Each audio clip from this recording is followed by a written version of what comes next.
Les réseaux sociaux sont devenus petit à petit indispensables pour les associations. Pourquoi ? Parce qu'ils offrent la possibilité de gagner en visibilité, d'aller toucher de nouvelles audiences, mais aussi d'animer une communauté en ligne et à terme de la fidéliser. Mais on ne va pas se mentir, c'est aussi un canal très exigeant et assez chronophage. Et c'est difficile peut-être pour votre asso de prendre le temps nécessaire.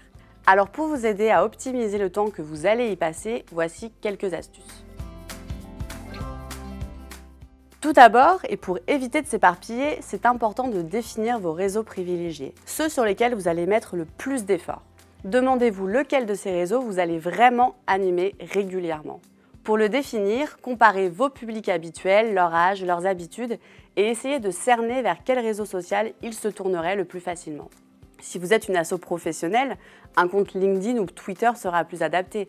Mais si vous cherchez à sensibiliser le grand public à la protection des baleines, alors privilégiez Facebook, Instagram et aussi pourquoi pas TikTok pour aller toucher un public plus jeune.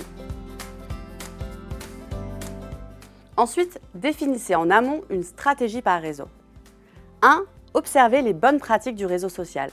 Quelles sont ses contraintes? Quelles sont ses tendances? 2. Définissez vos objectifs. Que recherchez-vous? Du trafic, de la visibilité ou de l'engagement? 3. Définissez votre ligne éditoriale. Comment souhaitez-vous vous adresser à vos publics? De manière décalée, institutionnelle ou en tutoyant? Après avoir répondu à toutes ces questions, n'hésitez pas à récapituler ces objectifs sur un document. Ce sera plus facile ensuite de bien adapter vos publications pour déclencher le comportement attendu. Pour être identifié et pour identifier votre public, rejoignez des groupes liés à votre thématique ou à votre expertise pour donner de la visibilité à votre asso en postant ses actualités, en partageant des études, en commentant des actions, mais aussi et surtout pour assurer une veille constante. Cela vous donnera de la matière et des idées de contenu à partager ensuite à votre communauté. Ensuite, diversifiez les formats. Et si vous le pouvez, mettez les bouchées doubles sur les vidéos. N'hésitez pas à ajouter des sous-titres et privilégiez un début de vidéo super impactant. N'oubliez pas que sur le web, un internaute dédie en moyenne 7 secondes d'attention sur un message. Il faut donc mettre le contenu intéressant et percutant dès le début.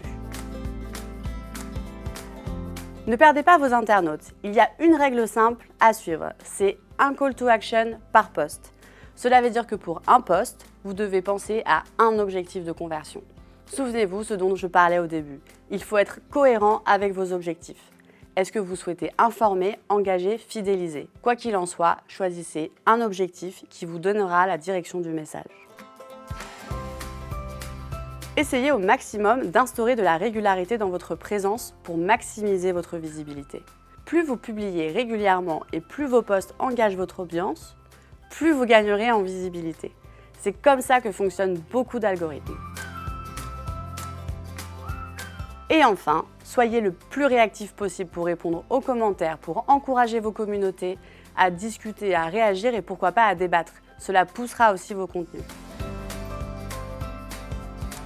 Enfin, faites un petit point régulièrement sur la cohérence de vos messages et de vos leviers. Vérifiez bien que votre ADN transparaît dans toutes vos communications. Voilà déjà quelques bonnes pratiques à garder en tête pour commencer sur les réseaux sociaux.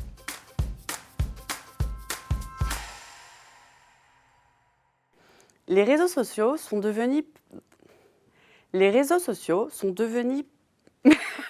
C'est pas possible!